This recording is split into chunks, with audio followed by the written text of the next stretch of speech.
Praise God. Pag mugamay mong pagtuo, maigsoon ang imong courage sa prayer, mugamay pod.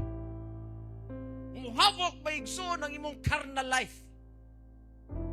Pag lesser imong pagtuo, ang imong spiritual life, mga igsoon, hilabihan kabagal. Kusog kayo, mga kaigsunan, ang side sa imong lawas.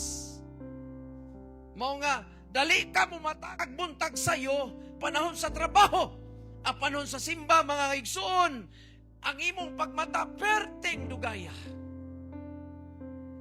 Kung mga tug-eskwelahan, ang pagmata, perting sa'yo ha. Pero simba, mga igsoon, alas 8, tulog pa. Musulti ko, experience na mo. Experience na mo. Dili impact ang preach sa'yo, may igsoon ka nang preach ka without experience. Pero salamat sa Diyos, nakasurvive may mga kaigsunan. It is because of our faith.